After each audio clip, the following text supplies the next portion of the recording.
Son, daughter, stop for a moment and listen carefully, because it is your God who speaks to you now. There are moments when heaven seems to be silent, but it's not because I've stopped speaking, it's because you've stopped listening. I see everything. I see how you walk. I see your efforts to stay in control. I see how you live each day, and I notice how, little by little, your heart has gone on autopilot. That fire that once burned inside you has slowly faded without you even realizing. And now, yes, your heart still beats, but like a clock. It marks time, completes cycles, and keeps functioning, but without being aware of what each heartbeat really means. You're living on autopilot. And I ask you lovingly, was this what I called you for? You know it wasn't, and so do I, because I'm the one who formed you with my own hands. I'm the one who breathed life into you. I didn't create you to walk in circles. I didn't make you for this monotonous, cold, mechanical life. You got used to the emptiness and it started to feel normal, but it's not. You wake up, complete your tasks, distract yourself with whatever you can, try not to think too much, and repeat everything the next day. But listen, it was I who created you. And I didn't make you for this soulless repetition. I made you to live with purpose, with surrender, with passion, with faith that moves mountains, and with hope that endures pain. I see what no one else sees. I see the battles you fight inside when everyone else thinks you're fine. Even when you smile to avoid questions, I sense the weight of the stagnation that traps you. You feel like you're wasting time but don't know how to change. Time keeps passing and you've grown used to living without questioning. You've become a prisoner to a routine that consumes you but doesn't transform you. You're surviving, not living. You're enduring, not growing. You're taking up space, but your heart is far from what truly matters. And that's why today I come to you with this direct question that pierces the soul. Are you living, or are you just repeating days? I don't speak to shame you, I speak to awaken you, because there's so much more for you than this dry, repetitive cycle. There's so much more for you than this monotony disguised as stability. You were created to be the salt of the earth, a light that shines in the darkness, a living testimony of my presence in a world crying out for meaning. But tell me, how can you impact someone if nothing touches your heart anymore? How can you be a channel of healing if your soul is numb from routine? How can you believe in miracles if you no longer ask for anything in faith? You got used to the lack of answers, to gray days, to the noise that distracts but doesn't build. And little by little, without realizing it, you lost the fire. What was once faith became tradition. What was once calling became burden. What was once passion became boredom. But I am here, not to condemn you, but to revive you. Today is Resurrection Day. Today is a day to begin again. Today is the day to live again. Do you remember when just saying my name brought tears to your eyes? Do you remember when any message touched your soul? When praise would break your pride? When you dreamed, created, leaped into the unknown just because I said go? The flame still exists, even if today it looks like just a dim ember. I blow on it now. I haven't given up on you, and I won't let you continue in this empty cycle without calling you back. It's time to break away from lukewarm living. It's time to turn off autopilot. Don't accept going another day without leaving traces of faith. Don't accept relating to me out of obligation. Don't accept burying your gifts, silencing your voice, hiding your pain as if I didn't care. I want all of you, present, alive. The enemy doesn't need to destroy your life to pull you away from me. It's enough to convince you to settle for less. It's enough to make you believe that this flavorless, colorless, meaningless life is the best you can get. It's enough to keep you distracted, busy, tired, emotionally drained, and spiritually asleep.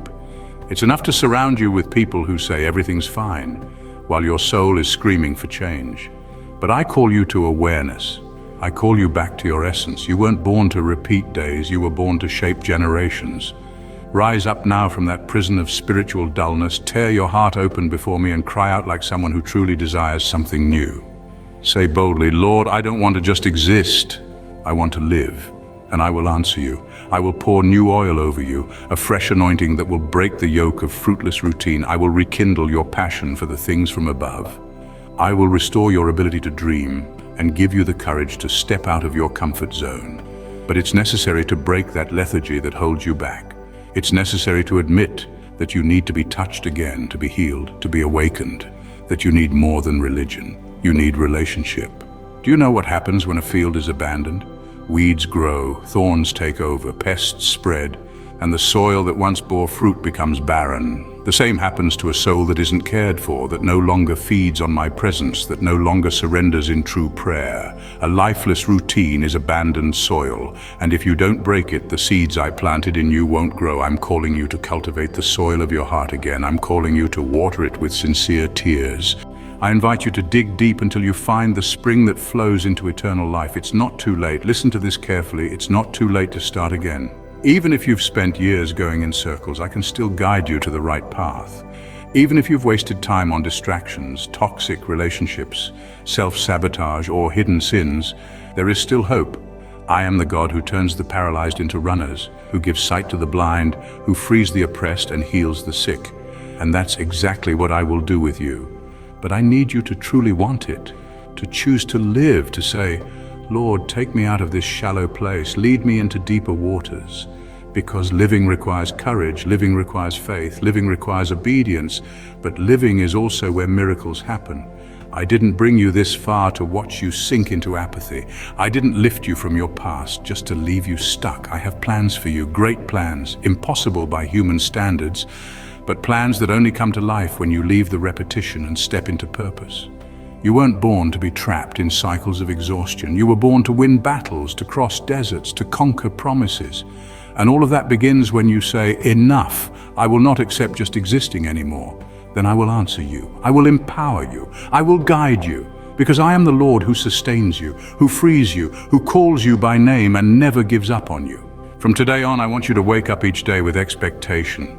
Seek me not out of duty, but out of love. Talk to me as someone speaks with the only one who can change everything. Live with eyes open to the eternal, not just the urgent. Embrace each day as a gift, not as a meaningless repetition. Fall in love with the journey again, even on the hard days. Carry hope even in the midst of trials. Because when you're connected to me, even ordinary days become extraordinary. And no matter what comes, sickness, losses, betrayals, frustrations, battles or delays, I will be with you.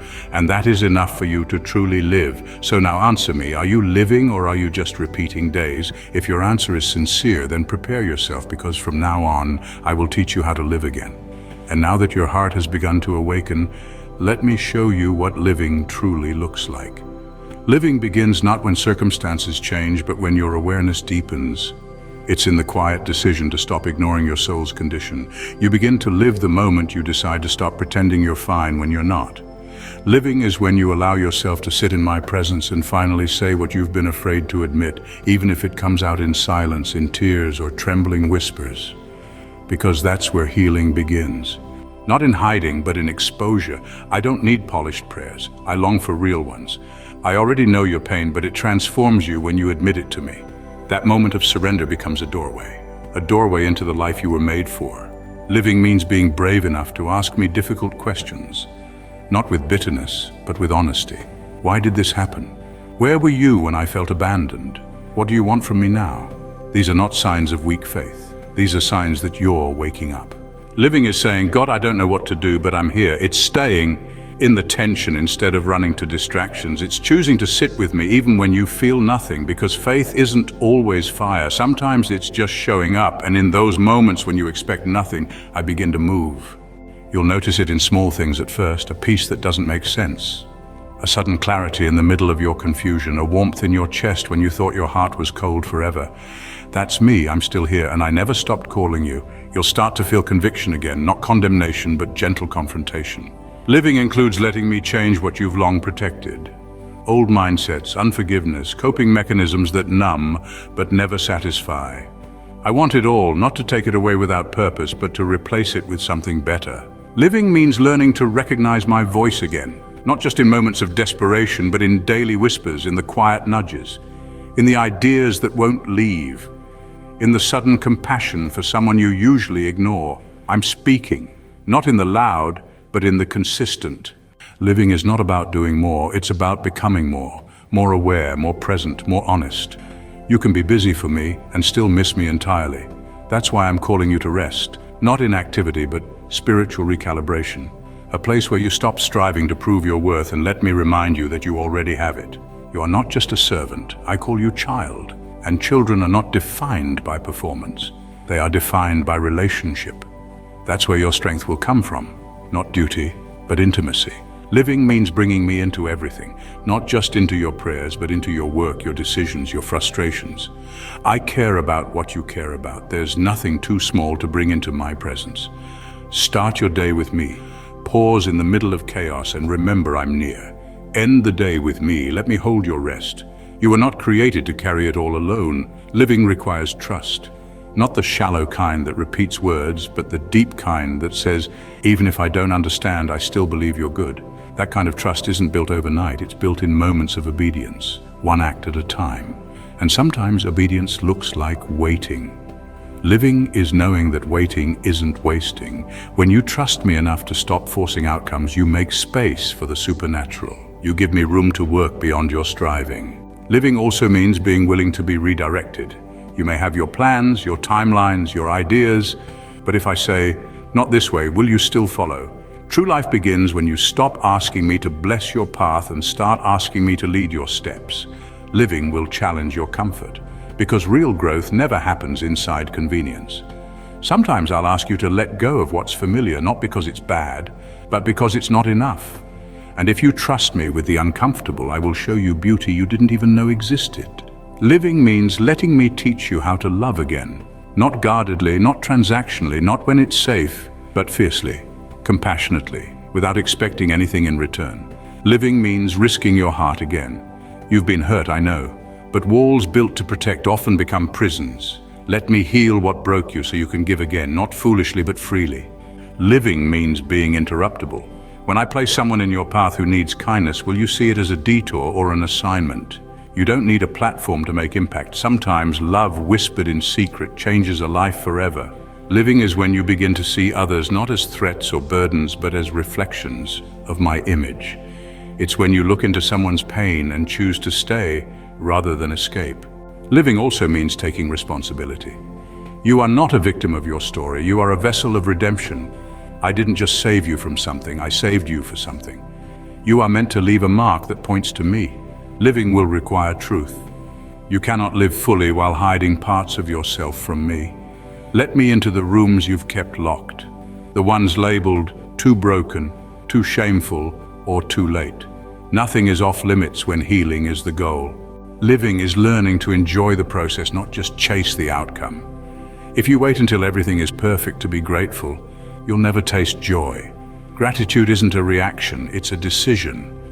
And that decision opens your eyes to the beauty you already stand in. Living means forgiving others even when they don't apologize. Because you weren't created to carry bitterness. It corrodes your joy, blocks your peace, and poisons your future. Forgiveness doesn't excuse the pain, it frees you from being chained to it.